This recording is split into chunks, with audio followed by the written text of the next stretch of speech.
to enjoin the debate. There we go. Thank you. John Mearsheimer, you're up first with your opening statement. Take us away.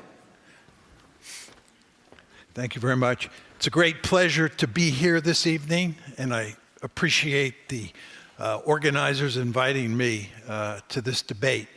The motion that Steve and I are defending is that to best bring the Ukraine crisis, this geopolitical crisis, to an end, it's important to first start by acknowledging Russia's interests.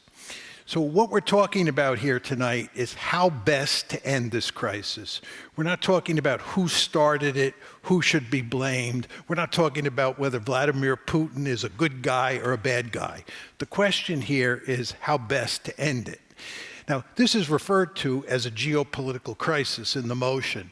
My view is that it's much more than a geopolitical crisis. This is a geopolitical disaster. First of all, look at what's happening to Ukraine. This country is in the process of being destroyed.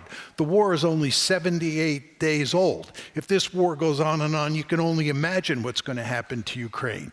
Estimates are by the World Bank that over $60 billion worth of damage has been inflicted on Ukraine. Some people say that it will take $600 billion to rebuild the country. Thousands of people have been killed. Cities have been destroyed. 5 million people have left the country. 6 million people are internally displaced. 13 million people are living in combat zones. For the sake of the Ukrainian people, it's essential to bring this to an end.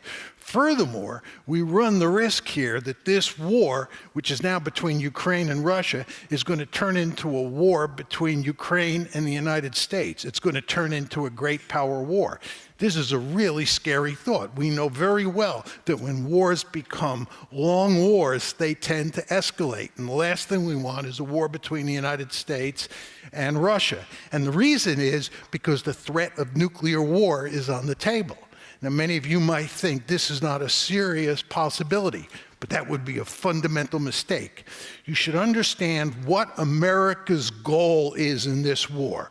America's goal is to inflict a decisive defeat on Ukraine, number one, and number two, to bring the Russian economy to its knees with economic sanctions. If you listen to General Austin, who is the Secretary of Defense, he's basically talking about knocking Russia out of the ranks of the great powers. This is another way of saying we are presenting Russia with an existential threat. Now, does that mean that they will use nuclear weapons? Nobody can say for sure, but there is a serious possibility. Avril Haines, who's the Director of National Intelligence, said on Tuesday when appearing in Capitol Hill that one of the two scenarios in which Russia will use nuclear weapons is if it is being defeated in Ukraine. Well, our basic goal is to defeat Russia in Ukraine. So we have a very perverse paradox here.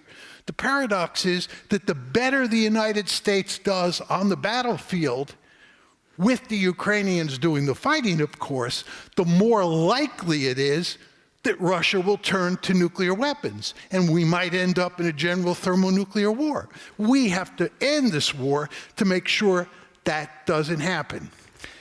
Now, the motion says that we start by taking into account Russia's interests. This does not mean that we don't consider the interests of Ukraine, the interests of the United States, the interests of NATO. Of course we take into account their interests. But we start with the Russians, and the reason we start with the Russians is very simple. They started the war.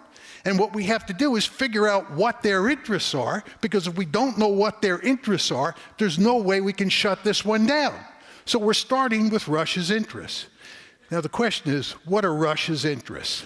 The conventional wisdom, which I'm sure all of you have heard ad nauseum, is that Vladimir Putin is responsible for this war. Vladimir Putin is an imperialist. He's either trying to create a greater Russia or he's trying to recreate the Soviet Union. And what's going on here is that Ukraine is a country that he wants to conquer and incorporate into Russia. He wants to absorb it. There is absolutely no evidence to support that argument. There is no evidence that he thinks that's desirable. There's no evidence that he thinks that's feasible, and there's no evidence in the public record that he's ever said that that's what he intends to do. This is a crisis that is all about the West's efforts to turn Ukraine into a Western bulwark on Russia's border. It involves a three-pronged strategy: bringing Ukraine into the EU, turning Ukraine into a pro-Western liberal democracy, and number three, and most importantly, bringing Ukraine into NATO. If you listen to Putin's speeches and you read his writings, he has made it unequivocally clear that this is the principal problem: Ukraine joining NATO.